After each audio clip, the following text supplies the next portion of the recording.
Genuine గా అయితే సన్నీ, అది సన్నుకి తెలుసు. అవన్నీ ఎందుకు సన్ముఖ్ ఫ్యాన్స్కి తెలుసు సన్నీ గెలుస్తాడని 100% తెలుసు.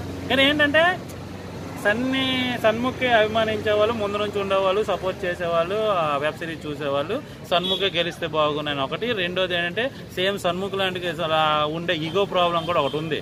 అంటే సడన్గా సన్ముఖ్ ఏం చేస్తున్నా సన్ముఖ్ చేస్తుంది రాంగ్ అని తెలిసినా కానీ సన్ముఖ్కే సపోర్ట్ చేద్దాము. ఎందుకంటే ఈగో అనేది ప్రతి ఒక్క మనిషిలో ఉండదు. ఆ ఈగో అనేది కూడా ఒక విధంగా చెప్పాలంటే ఇది ఒక చిన్న ప్రాబ్లం ఫేస్ చేస్తుంది. కానీ అక్కడ హౌస్లో నవ్వించేవాడైనా సరే, ఒక టాస్క్ అయిపోయిన తర్వాత దాన్ని మర్చిపోయి మళ్ళీ అందరితో ఫ్రెండ్లీగా ఉండేవాడైనా సరే, ఏ విధంగా ఏ కోసాన్ని చూసుకున్నా సన్నీయే బెటర్. ఇంకా తిరిగిలేదు. శ్రీరామ్ కన్నింగ్ ఆయన ఏంటంటే తిన్నింటి వాసాలు లెక్క పెట్టేది ఒక సామెత ఉంది కదా, అలాగే శ్రీరాముని మనం అభిమానిస్తున్నా ఆయన మాత్రం మనసులో అక్కడే తినేసి అక్కడే కక్కేసే రకం. నిజంగా చెప్పండి, ఓపెన్గా మాట్లాడతా. మొన్న బెస్ట్ ఎంటర్టైనర్ ఎవరో మనకు తెలియదా? జనాలకు అందరికి సన్నీ అని తెలుసు కదా. సన్ముఖ్ ఎందుకు సపోర్ట్ చేశాడు శ్రీరామ్? ఆడు చేయడం వల్ల ఇది కూడా ఇచ్చేసారు. సరేలే ఎందుకు వచ్చిన గొడవలే అని చెప్పేసి. నిజంగా దానికోసం ఇప్పుడు కూడా బిగ్ బాస్ ఫేస్బుక్ పేజ్లో సన్నీ అని పెట్టారు. సన్ముఖ్ కాదని నిన్నటికి రివీల్ అయ్యాడు.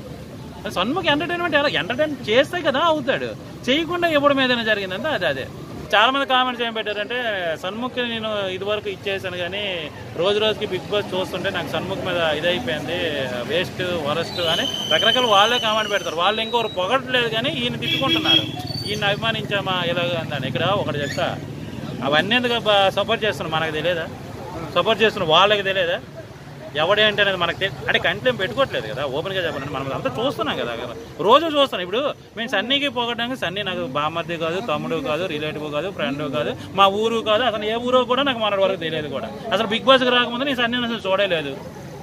ఒకటి సన్నీ కలిస్తే నాకేమైనా తెచ్చిస్తాడా? సన్నీకి ఏమైనా మంచి చూస్తే నాకేమైనా దొరుకుతుందా? నేను అక్కడ గేమ్ చూస్తున్నా. గేమ్లో ఎవడ క్యారెక్టర్ బాగుంది.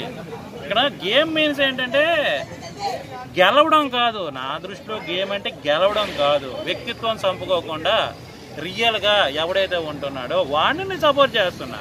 సన్ముఖ్ అందరు ఉన్నప్పుడు ఒకలాగా ఉంటాడు, బయటికి వెళ్తారు, ఇద్దరు కూర్చున్నప్పుడు ఏడు చేస్తారు. సిరి ఎవరితో మాట్లాడితే గొడవ పెట్టుకుంటాడు. అక్కడే ఒక జోక్ వేస్తే నాకు ఇక్కడ ఓట్లు తగ్గిపోతున్నాయి, వాడికి మైలేజ్ వెళ్ళిపోతుంది అని బాధపడిపోతుంటాడు.